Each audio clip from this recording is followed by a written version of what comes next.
তোমরা তো জানো যে এই জায়গাটা ভালো জায়গা নয়, আর এই জায়গাতে ভালো ছেলেরা আসে না। তোমরা রোজা পালন করতেছো? না। রোজা নাই? না। দেখো ভাই, আমি তোমাদের সঙ্গে কি দুই একটা কথা বলতে পারি? জি।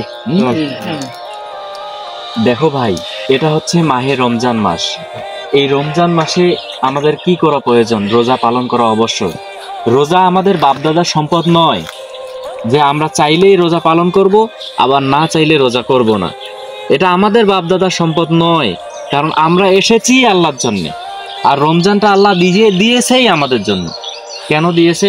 তার হুকুম পালন করার জন্য। আর তিনি যেহেতু আদেশ করেছেন, আমাদেরকে হুকুম পালন করতেই হবে, তাই না? আমরা অবশ্যই আল্লাহর হুকুম পালন করব। আপনার বয়স?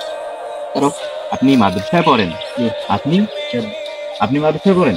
আপনি মাদ্রাসায় পড়েন? আপনারা তিনজন মানুষ মাদ্রাসায় পড়া ছাত্র, হাফেজ হয়ে যাবেন তো নাকি? এই ছাত্র আপনারা যদি রোজা পালন না করেন এই রমজান মাসে, তাহলে আর কে পালন করবে?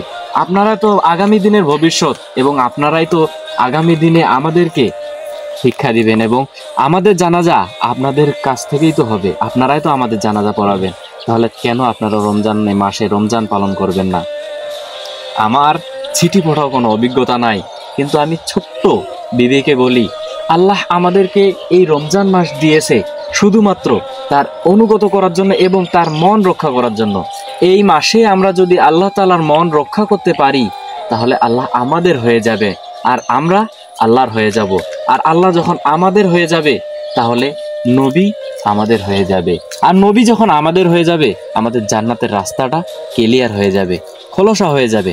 আমরা অবশ্যই তখন হাসতে হাসতে জান্নাতে প্রবেশ করতে পারবো। আমি কি ঠিক বললাম? জি। তাহলে আজকে থেকে কি আমরা রোজা পালন করব? ইনশাআল্লাহ। আমরা নামাজ পালন করব? ইনশাআল্লাহ। আল্লাহ সবসময় অনুগত করব। জি। আপনাদের দ্বারা যাতে মানুষ নামাজি হয়ে যেতে পারে, সে তৌফিক আল্লাহ আপনাদেরকে দান করুক। আপনারা কি সে পথে যেতে চান? না। আল্লাহ, হ্যাঁ, জি। যেতে চান না? জি জি। আপনারা যদি চান যে আপনাদের কারণে মানুষ নামাজি হয়ে যাক, তাহলে আমার সঙ্গে হাত রেখে আমাকে ওয়াদা করুন তো। দর্শক, আপনারা দেখলেন ভাইয়েরা ওয়াদা করলো, এরা নিজের এই হাত দ্বারা মানুষকে আর তাদের জবান দ্বারা মানুষকে আল্লাহ দ্বীনের পথে নিয়ে আসবেন। সে তৌফিক আল্লাহ তাদেরকে দান করুক। সকলেই বলবেন আমিন।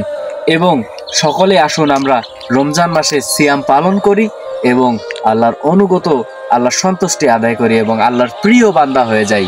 ওয়া মা তৌফিকি ইল্লা বিল্লাহ।